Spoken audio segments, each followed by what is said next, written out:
Quando os médicos deram apenas semanas de vida ao pequeno Lucas, de 7 anos, diagnosticado com uma leucemia agressiva que não respondia a nenhum tratamento, seus pais se viram diante do impossível. Mas foi na intercessão de um jovem beato italiano, Carlo Acutis, que uma mãe desesperada encontrou sua última esperança. O que aconteceu nos dias seguintes desafiou toda a lógica médica e transformou para sempre não apenas uma família, mas todos que testemunharam o inexplicável, a cura completa e instantânea de uma doença terminal. Esta é a história real de fé, desespero e um milagre que mudou vidas. Antes de começarmos esta história emocionante, se inscreva no canal e deixe nos comentários de onde você está assistindo. Sua participação é muito importante para nós. Vamos juntos nessa jornada de fé. O corredor do Hospital São Rafael cheirava a desinfetante e esperança perdida. Marina segurava a mão de seu marido, Rodrigo, com tanta força que seus dedos ficaram brancos. Eles estavam sentados naquelas cadeiras de plástico azul desconfortáveis, há exatos 23 minutos, mas pareciam horas. Cada segundo era uma eternidade, quando se esperava por notícias que poderiam mudar tudo. A porta do consultório se abriu e a doutora Helena Carvalho saiu com uma expressão que Marina já conhecia bem demais. Eram 4 meses desde o diagnóstico de Lucas, 4 meses de quimioterapia, de cabelos caindo, de vômitos intermináveis, de ver seu filho de 7 anos definhar como uma flor sem água. E naquele momento, Marina sabia que as notícias não eram boas. Podemos conversar? A voz da médica era suave, quase maternal, mas havia uma tristeza profunda nela que cortava como lâmina. Dentro do consultório, a luz fluorescente zumbia baixinho. Marina fixou os olhos no diploma pendurado na parede, tentando se concentrar em qualquer coisa que não fosse as palavras que estava prestes a ouvir. Rodrigo apertou sua mão novamente. Os últimos exames mostram que a leucemia de Lucas progrediu significativamente. A doutora Helena pausou, escolhendo cada palavra com cuidado. As células cancerígenas se espalharam pela medula óssea de forma muito mais agressiva do que esperávamos. O protocolo de quimioterapia que tentamos não está funcionando. Marina sentiu o mundo girar. Suas mãos começaram a tremer. O que isso significa, doutora? Rodrigo perguntou, embora ambos já soubessem a resposta. Significa que precisamos considerar cuidados paliativos, fazer com que Lucas fique confortável, sem dor e... Ela não terminou a frase. Quanto tempo? Marina conseguiu sussurrar, sua voz quebrando em pedaços. Algumas semanas, talvez um mês. O silêncio que se seguiu era ensurdecedor. Marina sentiu como se estivesse se afogando em ar. Seu bebê, seu Lucas de olhos castanhos brilhantes e sorriso que iluminava qualquer cômodo, tinha apenas semanas de vida. Não, ela disse, levantando-se abruptamente. Não, tem que haver algo. Outro tratamento, outro médico, qualquer coisa. Marina, acredite, exploramos todas as opções. Consultei com especialistas no Brasil e no exterior. A leucemia de Lucas é extremamente agressiva e resistente a todos os tratamentos disponíveis. Sinto muito, de verdade. Rodrigo se levantou e abraçou sua esposa, que começou a chorar convulsivamente. Ele também chorava, lágrimas silenciosas escorrendo pelo rosto. Quando saíram do consultório, o mundo parecia diferente, como se todas as cores tivessem perdido o brilho. Eles caminharam pelo corredor em direção ao quarto de Lucas, cada passo pesando toneladas. Lucas estava acordado, mexendo em seu tablet, com a careca reluzente sob a luz do quarto. Quando viu seus pais, sorriu. Aquele sorriso que parecia impossível em meio a tanto sofrimento. Oi, mamãe! Oi, papai! Olha, consegui passar de fase. Ele mostrou o orgulhoso jogo na tela. Marina teve que fazer um esforço sobre-humano para sorrir de volta. Que legal, meu amor. Você é o melhor jogador do mundo. Ela se sentou na cama ao lado dele e o abraçou com cuidado, sentindo como ele estava magro, frágil demais para um menino de 7 anos. Enterrou o rosto no pescoço do filho e fechou os olhos, tentando memorizar seu cheiro, o calor de seu corpo pequeno. Cada detalhe. Mamãe, por que você está chorando? Lucas perguntou, sua voz inocente cortando o coração de Marina. Estou feliz, meu amor. Feliz porque você é meu filho. Naquela noite, Marina não conseguiu dormir. Deitada na cadeira reclinável ao lado da cama de Lucas no hospital, ela observava o peito do filho subir e descer com a respiração. Rodrigo tinha ido para casa tomar banho e buscar roupas limpas, mas voltaria logo. Marina pegou seu celular e, sem saber bem porquê, começou a pesquisar. Pesquisou sobre milagres, sobre curas inexplicáveis, sobre fé e intercessão. Foi então que ela encontrou Carlo Acutis. A foto de um adolescente sorridente, de cabelos castanhos e olhos cheios de vida, apareceu na tela. Marina começou a ler sua história e algo dentro dela se acendeu. Uma fagulha de esperança que ela pensava estar completamente apagada. Carlo Acutis tinha apenas 15 anos quando morreu de leucemia fulminante em 2006, mas sua vida curta tinha sido extraordinária. Apaixonado por computadores e pela Eucaristia, Carlo dedicou sua vida a catalogar milagres eucarísticos pelo mundo, criando um site que até hoje é visitado por milhões. Sua fé profunda, sua alegria contagiante mesmo diante do sofrimento e sua devoção eram lendárias. Em 2020, foi beatificado após um milagre reconhecido pela Igreja, a cura inexplicável de uma criança brasileira com uma malformação congênita no pâncreas. E desde então, inúmeros testemunhos de graças e milagres, atribuídos à sua intercessão, se espalhavam pelo mundo. Marina sentiu lágrimas escorrerem novamente, mas desta vez eram diferentes. Eram lágrimas de uma esperança desesperada, quase impossível, mas ainda assim real. Carlo, ela sussurrou na escuridão do quarto, olhando para Lucas dormindo. Você que morreu tão jovem, você que entende o que é ser criança e sofrer, você que amava tanto Jesus, por favor, interceda por meu filho. Ele é apenas um bebê. Ele não merece isso. Por favor, Carlo, peço de joelhos, interceda por Lucas. Nos dias que se seguiram, Marina se tornou uma mulher obcecada. Entre os cuidados com Lucas, ela pesquisava tudo sobre Carlo Acutis. Lia testemunhos, assistia vídeos, aprendia sobre sua vida. Descobriu que ele tinha uma frase favorita. A Eucaristia é minha autoestrada para o céu.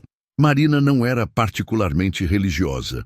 Frequentava a igreja ocasionalmente, nas grandes festas, mais por tradição do que por convicção. Mas agora, diante do impossível, ela se agarrava à fé com a força do desespero. Rodrigo, cético por natureza, observava a esposa com preocupação. Marina, amor, eu entendo que você esteja buscando conforto, mas precisamos ser realistas. Realistas? Marina se virou para ele, os olhos ardendo. A realidade é que nosso filho vai morrer em semanas. A realidade é que a medicina desistiu dele. Então me deixe ter isso, Rodrigo. Me deixe ter esperança, mesmo que você ache que é ilusão. Ele a abraçou, sentindo-se impotente. Tudo bem, meu amor. Desculpa. Marina começou a rezar o terço todos os dias, algo que não fazia desde criança. Aprendeu a oração a Carlo Acutis e a repetia centenas de vezes. Colocou uma imagem dele ao lado da cama de Lucas. Quem é ele, mamãe? Lucas perguntou um dia, apontando para a foto. É Carlo Acutis, meu amor. Ele foi um menino muito especial que amava Jesus e computadores, igual você gosta de jogar seus jogos. E agora ele está no céu, ajudando pessoas aqui na terra. Ele está me ajudando também? Marina segurou a mão pequena do filho. Estou pedindo para ele interceder por você, sim, para que Jesus te cure. Lucas ficou pensativo por um momento. Jesus pode fazer isso? Jesus pode fazer tudo, meu amor. Ele é Deus. Então quero que Carlo peça para Jesus me curar. Estou cansado de estar doente. Quero voltar a brincar com meus amigos, jogar bola, ir na casa do vovô. Marina não conseguiu conter as lágrimas. Eu sei, meu amor. Eu sei. Uma amiga de Marina, Juliana, que era muito religiosa, soube do que estava acontecendo e visitou a família no hospital. Ela trouxe uma relíquia de Carlo Acutis, um pequeno pedaço de tecido que tinha tocado em seu corpo. Marina, eu sei que você está passando pelo pior momento da sua vida, Juliana disse, segurando as mãos da amiga. Mas quero que saiba que não está sozinha.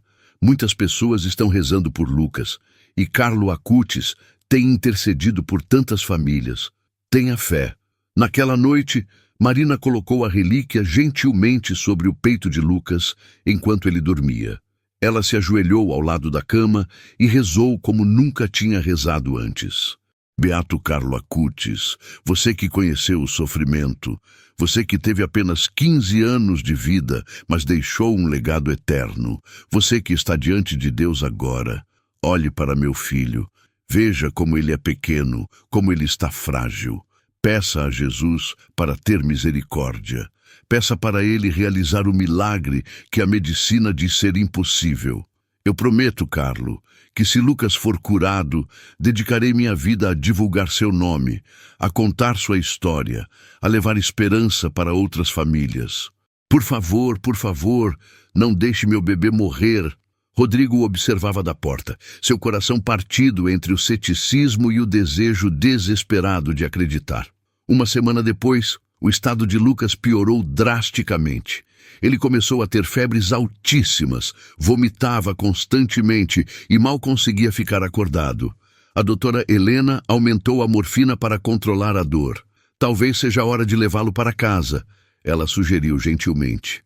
Para que ele possa estar em um ambiente familiar, com conforto nos últimos... Não, Marina interrompeu.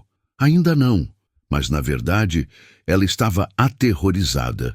Podia ver seu filho escorregando pelos dedos a cada dia, a cada hora. As olheiras de Lucas eram profundas, seus lábios rachados, sua pele tinha um tom amarelado preocupante. Era uma quarta-feira, 12 de outubro, o dia da padroeira do Brasil, Nossa Senhora Aparecida. Marina nem tinha se dado conta da data até ver a programação religiosa na televisão do quarto.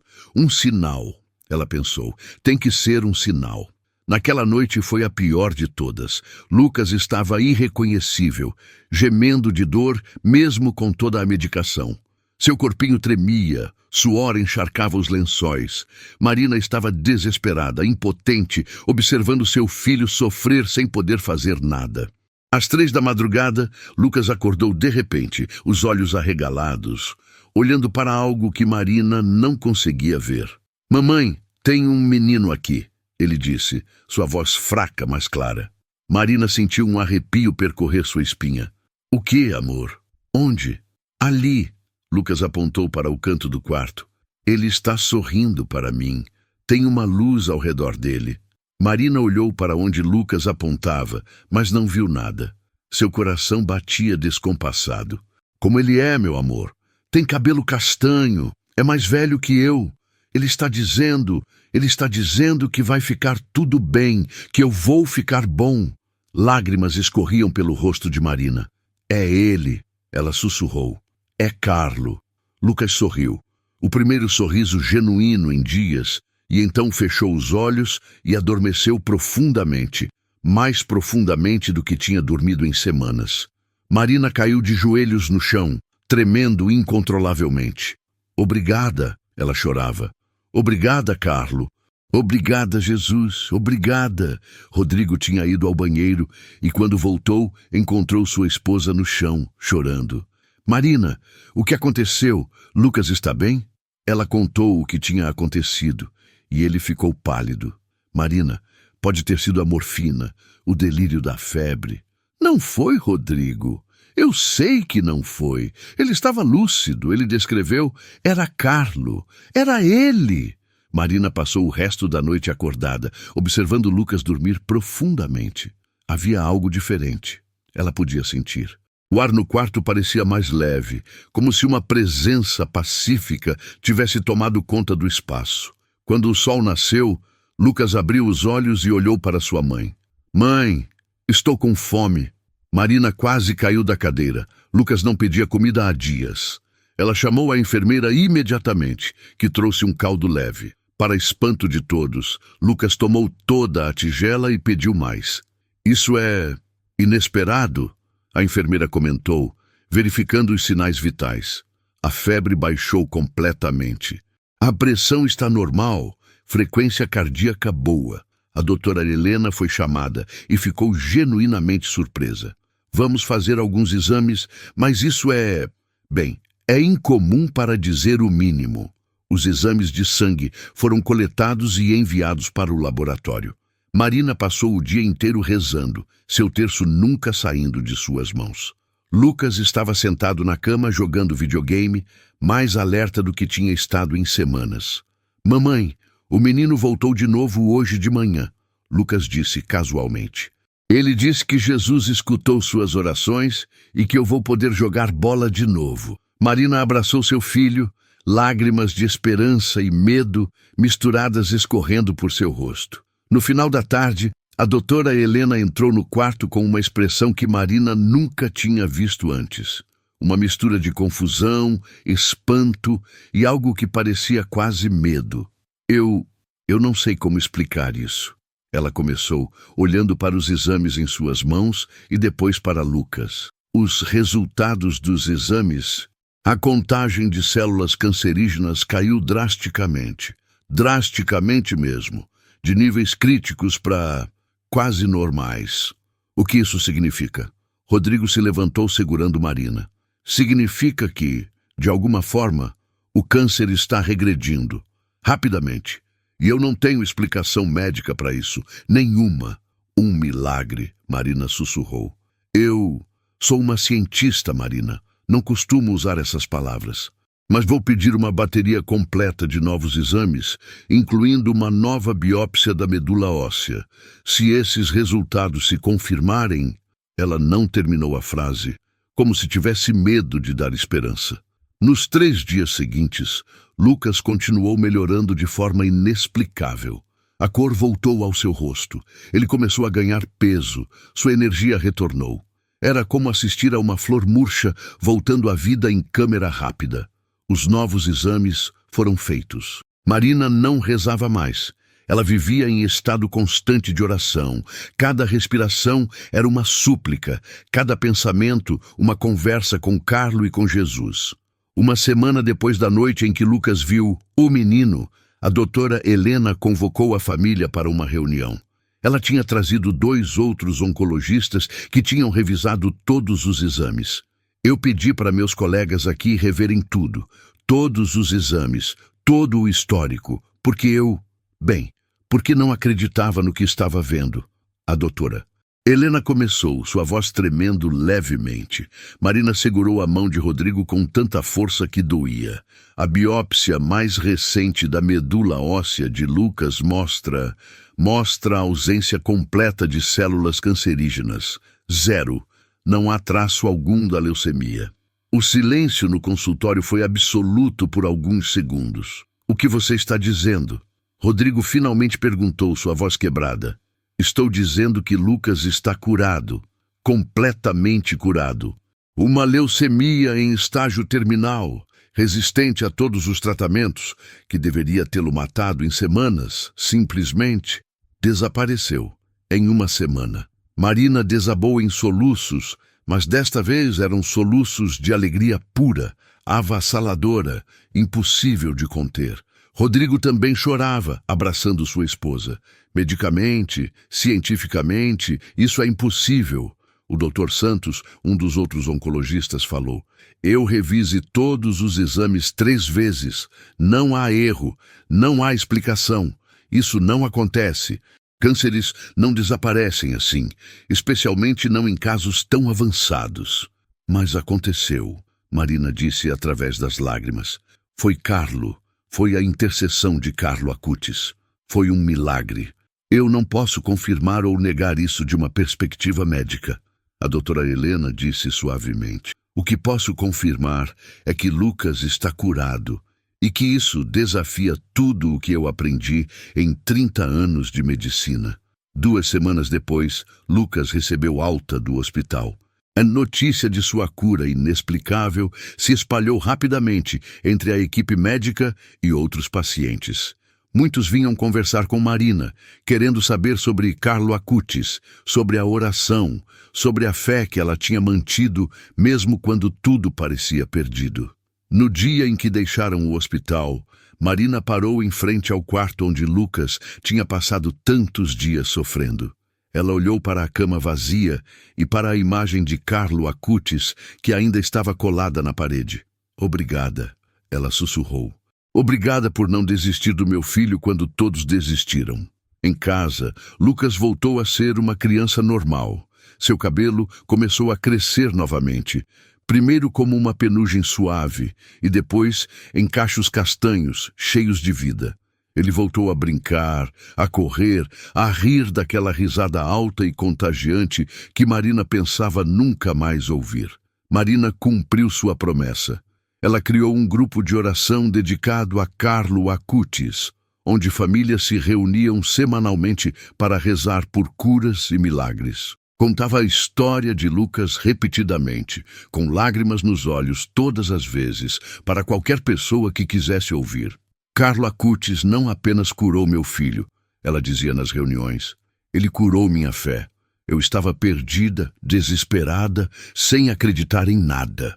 E ele me mostrou que os milagres são reais, que Deus escuta, que nunca devemos perder a esperança." Rodrigo, o cético, tornou-se um dos maiores defensores da fé que Marina nunca poderia ter imaginado. "Eu vi com meus próprios olhos", ele dizia. "Vi meu filho desenganado pela medicina ser completamente curado em uma semana. Não há explicação científica. Só há uma explicação. Foi um milagre através da intercessão de Carlo Acutis." 6 meses depois da cura, a Diocese de Brasília iniciou uma investigação formal sobre o caso de Lucas. Médicos foram entrevistados, exames foram revisados por especialistas internacionais, testemunhas foram ouvidas. Todo o processo rigoroso que a Igreja Católica exige para reconhecer oficialmente um milagre foi iniciado. Durante esse período, Lucas continuou perfeitamente saudável. Cada exame de acompanhamento mostrava a mesma coisa: nenhum traço de câncer. Era como se a doença nunca tivesse existido, exceto pelas cicatrizes nas veias onde os catéteres tinham sido inseridos e pelas centenas de páginas de registros médicos documentando uma cura impossível. 1 ano depois, no aniversário de 8 anos de Lucas, a família organizou uma missa de ação de graças. A igreja estava lotada, havia pacientes do hospital, médicos, enfermeiras, amigos, familiares e dezenas de pessoas que tinham ouvido a história e querido participar. Durante a homilia, o padre Marcos falou sobre fé e milagres. Vivemos em um mundo que valoriza apenas o que pode ser visto, medido, provado cientificamente. E a beleza na ciência, sim. Ela é um presente de Deus para a humanidade, mas quando a ciência alcança seus limites, quando os médicos dizem não há mais nada que possamos fazer, é aí que a fé se torna nossa âncora. Ele olhou para Lucas, que estava sentado na primeira fila entre seus pais. "Este menino aqui é uma prova viva de que Deus ainda opera maravilhas em nosso meio." Através da intercessão de Carlo Acutis, um jovem que viveu uma vida extraordinária em apenas 15 anos, Lucas recebeu uma graça que desafia toda a lógica humana. Depois da missa, Marina foi até a imagem de Carlo Acutis, que agora tinha um lugar de destaque na igreja. Era a mesma foto que ela tinha encontrado naquela noite desesperada no hospital. Um adolescente sorridente de olhos brilhantes. "Você salvou meu filho", ela disse baixinho, tocando a imagem, "e mudou minha vida. Nunca vou poder agradecer o suficiente." Lucas se juntou a ela, olhando para a foto. "É o menino que veio me visitar, mãe. Eu nunca vou esquecer o rosto dele." Mãe e filho ficaram ali, em silêncio, unidos por uma experiência que transcendia palavras. Nos meses e anos que se seguiram, a história de Lucas se espalhou muito além de Brasília. Jornais locais cobriram o caso, depois veículos nacionais. Programas religiosos na televisão convidaram a família para contar sua história. E cada vez que contavam, mais pessoas conheciam Carlo Acutis. O mais incrível, Marina dizia em uma entrevista para a televisão 2 anos depois, é que Lucas não foi apenas curado fisicamente. Todos nós fomos transformados. Nossa família, nossos amigos, até os médicos que trataram dele, todos fomos tocados por algo maior do que nós mesmos. A doutora Helena Carvalho, que nunca tinha sido religiosa, começou a ir à missa regularmente. Eu não posso explicar o que aconteceu com Lucas com meu conhecimento médico, ela admitiu publicamente. E depois de 40 anos como médica, de ver tantos casos difíceis, posso dizer com honestidade que nunca testemunhei algo assim. Isso me fez repensar muitas coisas sobre fé e ciência, sobre os limites do que pensamos ser possível. O grupo de oração, fundado por Marina, cresceu de 5 pessoas para mais de 200. Eles se reuniam semanalmente para rezar por intercessão de Carlo Acutis por outros enfermos, e as graças começaram a acontecer. Não todos milagres dramáticos como o de Lucas, mas curas, confortos, forças renovadas em meio ao sofrimento.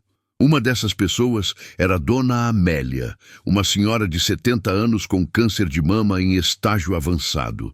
Ela começou a participar do grupo de oração logo depois de conhecer a história de Lucas. 3 meses depois, seus tumores tinham diminuído significativamente, para surpresa de seus médicos.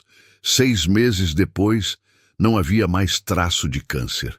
Eu vi o milagre de Lucas e pensei, se Deus fez isso por uma criança, talvez ele tenha misericórdia de uma velha como eu também. Dona Amélia contou, chorando de alegria, e Carlo Acutis intercedeu por mim também. Eu sei que intercedeu. Lucas, agora com 10 anos, crescia como qualquer menino normal. Ele ia à escola, jogava futebol com os amigos, tinha notas boas e ruins, brigava com os pais sobre hora de dormir. Era uma vida deliciosamente ordinária que tinha sido quase roubada dele, mas ele carregava sua experiência de uma forma única para uma criança. Eu sei que sou especial, ele disse uma vez para sua professora de catequese. Não porque sou melhor que ninguém, mas porque Deus me deu uma segunda chance, e Carlo me mostrou que Jesus é real, não é só história. Eu vi ele, eu falei com ele. Marina coletou meticulosamente toda a documentação médica de Lucas. Cada exame, cada laudo, cada relatório. Eram mais de 1000 páginas documentando não apenas sua doença, mas sua cura inexplicável. Essas documentações foram essenciais para o processo de investigação do milagre pela Igreja. 3 anos após a cura, representantes do Vaticano vieram ao Brasil especificamente para investigar o caso de Lucas. Médicos renomados, teólogos, canonistas, todos revisaram os detalhes minuciosamente. O processo era rigoroso porque a Igreja leva milagres muito a sério. Durante uma das entrevistas com os investigadores, Lucas, agora com 11 anos, descreveu sua experiência com clareza impressionante. Eu estava muito doente, tudo doía. Eu sabia que ia morrer, mesmo sendo criança, eu sabia. Mas então, naquela noite, eu vi ele, Carlo. Ele tinha uma luz ao redor dele, mas não era uma luz que machucava os olhos. Era reconfortante. Ele sorriu para mim e disse que Jesus tinha escutado as orações da minha mãe, que eu ia ficar bom. E no dia seguinte eu comecei a melhorar. Foi simples assim. Você não tinha medo? Um dos investigadores perguntou. Não. Quando ele estava ali, eu não tinha medo de nada. Era como se tudo fosse ficar bem, sabe? E ficou. 5 anos após a cura milagrosa de Lucas, em uma manhã ensolarada de outubro, Marina recebeu uma ligação que ela esperava há muito tempo. Era do bispo da Diocese de Brasília.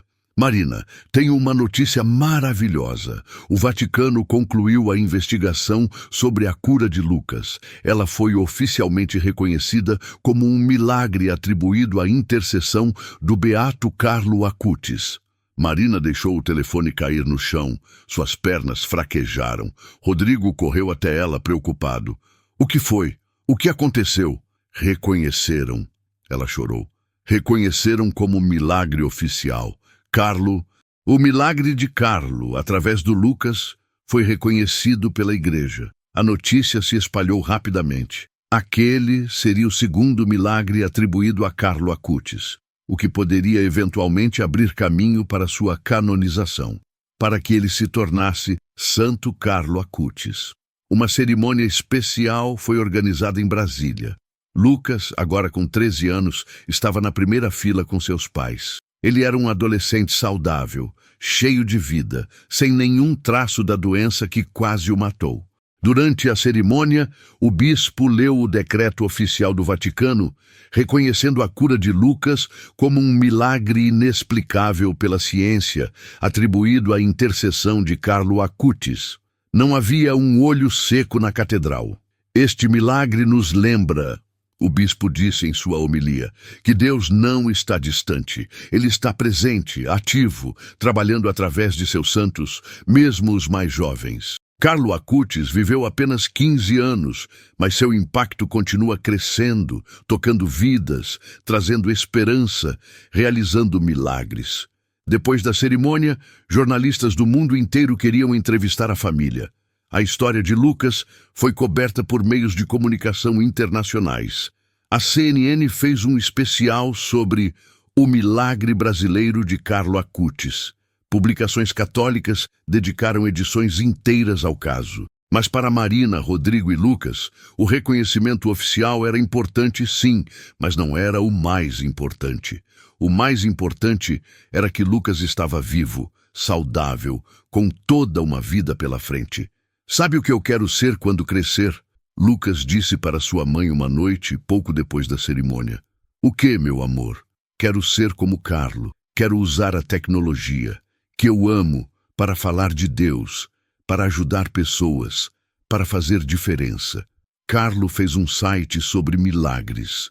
Eu quero criar um aplicativo que ajude pessoas doentes a ter esperança, a conhecer histórias como a minha. Marina abraçou seu filho, seu coração transbordando de amor e gratidão. Você vai ser incrível, Lucas. Você já é. 10 anos após a cura milagrosa, Lucas estava com 18 anos, prestes a entrar na Faculdade de Ciência da Computação. Ele tinha criado, com apenas 16 anos, um aplicativo chamado Esperança Viva, que conectava pacientes com doenças graves a comunidades de oração e histórias inspiradoras de curas e milagres. O aplicativo tinha mais de 1 milhão de downloads. Marina continuava ativa no grupo de oração, que agora tinha capítulos em várias cidades do Brasil. Rodrigo tinha se tornado catequista e dava palestras sobre fé e ciência, contando sua jornada de cético a crente. A Dordora. Helena Carvalho, que tinha documentado meticulosamente todo o caso de Lucas, escreveu um livro intitulado Além da Medicina, o caso que mudou minha fé. Nele, ela explorava a interseção entre ciência e fé, entre o que pode ser explicado e o que transcende explicação. Em uma conferência internacional sobre oncologia pediátrica, ela apresentou o caso de Lucas, não como evidência de falha médica, mas como lembrança de humildade diante do mistério da vida. Como médica, fui treinada para confiar em evidências, em dados, em estudos, e continuo fazendo isso. É meu dever, ela disse para uma audiência de centenas de oncologistas. Mas o caso de Lucas me ensinou que há limites para nosso conhecimento. Há coisas que acontecem que não podemos explicar. Não importa quantos testes façamos, quantos especialistas consultemos. E talvez, apenas talvez, essas sejam as coisas mais importantes. Os lembretes de que não somos os únicos agentes de cura no universo. Lucas estava na audiência, convidado para compartilhar sua perspectiva. Aos 18 anos, ele falava com eloquência surpreendente. Eu não me lembro de muitos detalhes de quando estava doente. Minha mente protegeu essas memórias, acho. Mas eu me lembro perfeitamente de ver Carlo. Eu me lembro da paz que senti. E me lembro de acordar no dia seguinte sentindo, pela primeira vez em meses, que eu ia ficar bem. Ele pausou, olhando para a audiência de médicos e pesquisadores. Vocês salvam vidas todos os dias com seu conhecimento e dedicação, e isso é maravilhoso. Mas quando vocês chegam ao limite do que podem fazer, talvez seja reconfortante saber que há algo além, alguém além, que pode continuar lutando por seu paciente. Foi o que aconteceu comigo. Carlo Acutis foi oficialmente canonizado, declarado santo, 3 anos depois que o milagre de Lucas foi reconhecido. Sua festa litúrgica foi estabelecida em 12 de outubro, exatamente o dia em que Marina tinha começado sua novena desesperada tantos anos atrás. Na cerimônia de canonização em Roma, a família de Lucas foi convidada especial. Ver o jovem italiano que tinha salvado a vida de seu filho ser elevado aos altares foi um momento de profunda emoção. Santo Carlo Acutis, Marina sussurrou, ajoelhada na Basílica de São Pedro, lágrimas escorrendo por seu rosto.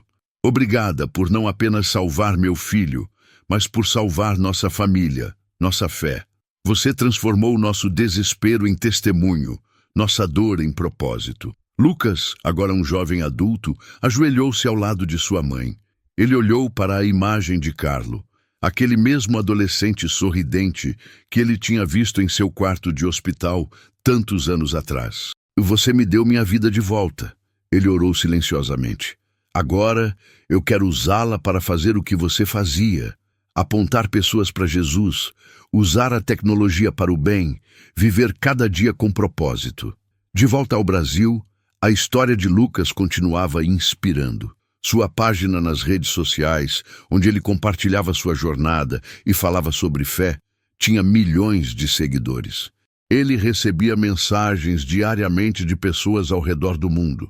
Pais de crianças doentes pedindo orações, jovens lutando com sua fé, pessoas em desespero buscando esperança. E para cada um, Lucas oferecia a mesma mensagem que tinha transformado sua própria vida. Nunca desista, nunca pare de rezar. Os milagres são reais. Eu sou a prova viva. Marina e Rodrigo, agora avós, Lucas tinha se casado e teve uma filha que recebeu o nome de Carla, feminino de Carlo, continuavam seu ministério. O grupo de oração tinha se tornado uma organização oficial, com capítulos em dezenas de países, todos dedicados a rezar pela intercessão de Santo Carlo Acutis. Quando Lucas estava morrendo, Marina contava em suas palestras, agora com cabelos grisalhos, mas olhos ainda brilhantes. Eu pensei que minha vida tinha acabado. Não conseguia imaginar um futuro sem meu filho. Mas olhe onde estamos agora. Lucas está vivo, saudável, casado, com uma filha linda.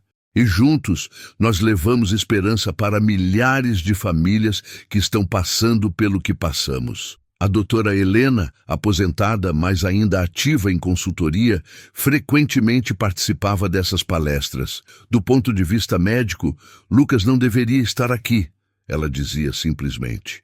Mas ele está. E isso mudou não apenas sua vida, mas a minha também. Me ensinou humildade, me ensinou que eu não sei tudo, que a medicina é maravilhosa, mas não é onipotente. Me ensinou a rezar. 20 anos se passaram desde aquela noite terrível em que Marina pensou que perderia seu filho. Lucas agora tinha 28 anos, era pai de 2 filhos, tinha uma carreira bem-sucedida como desenvolvedor de tecnologia voltada para causas sociais e religiosas e dedicava grande parte de seu tempo livre a visitar hospitais, conversando com crianças doentes e suas famílias. Eu recebo uma graça nova cada vez que visito uma criança doente, ele disse em uma entrevista recente.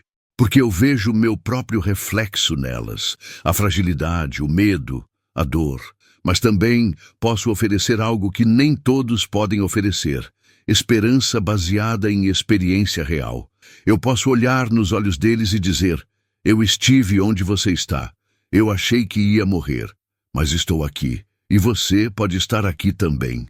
Marina, agora com 60 anos, escreveu um livro detalhando toda a jornada.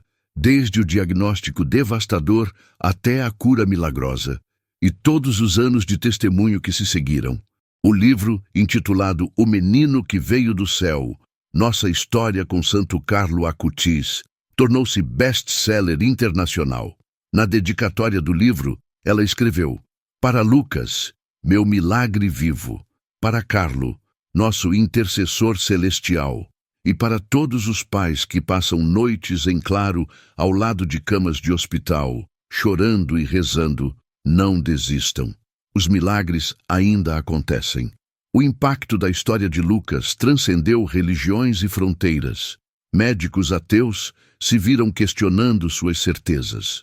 Pessoas de diferentes fés encontraram inspiração na história. Famílias em desespero encontraram esperança. Mas talvez o impacto mais profundo tenha sido na própria família. Marina e Rodrigo, que quase foram destruídos pelo sofrimento de ver seu filho morrer, emergiram mais fortes, mais unidos, com um propósito claro: testemunhar que a esperança nunca é vã, que a fé move montanhas, que os milagres não são apenas histórias antigas, mas realidades vivas. Santo Carlo Acutis não apenas curou meu corpo. Lucas disse em seu discurso no 20º aniversário de sua cura, diante de milhares de pessoas reunidas em uma missa especial: ele curou nossa família. Ele nos mostrou que Deus está presente, atento, amoroso, que mesmo quando tudo parece perdido, quando a medicina desiste, quando as esperanças se esgotam, há sempre uma última esperança: a fé em Deus e na intercessão dos santos. Ele fez uma pausa, olhando para seus 2 filhos na primeira fila. E agora, 20 anos depois, posso olhar para meus próprios filhos e saber que eles têm um pai graças a um milagre. Que eles vão crescer ouvindo esta história, conhecendo Santo Carlo, aprendendo que nada é impossível para Deus. Marina se levantou e abraçou seu filho, lágrimas de gratidão escorrendo por seu rosto. Ao fundo, uma grande imagem de Santo Carlo Acutis sorria. Aquele sorriso que tinha dado início a tudo, que tinha trazido esperança onde não havia, que tinha transformado morte certa em vida abundante. E ali, naquele abraço entre mãe e filho, que não deveria estar vivo, estava a prova viva de que milagres não são apenas possíveis.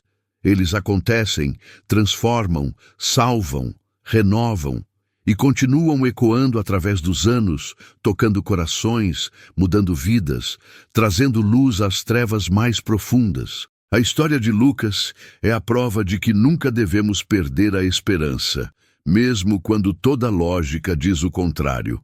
É um testemunho de que a fé move montanhas, cura o impossível e transforma a tragédia em triunfo.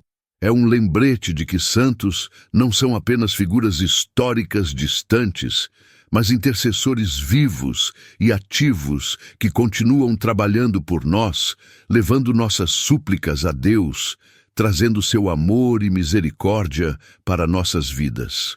E, acima de tudo, é a história de um amor. O amor de uma mãe por seu filho, o amor de Deus por seus filhos, e o amor de um jovem santo que, mesmo tendo vivido apenas 15 anos na terra, continua mudando vidas, realizando milagres, apontando almas para o céu. Diri Asadidasna. Se esta história tocou seu coração, se inscreva no canal e deixe nos comentários de onde você está assistindo. Compartilhe esta mensagem de esperança e fé com alguém que precisa ouvir que os milagres ainda acontecem. Sua participação ajuda a levar esta história de esperança para mais pessoas ao redor do mundo.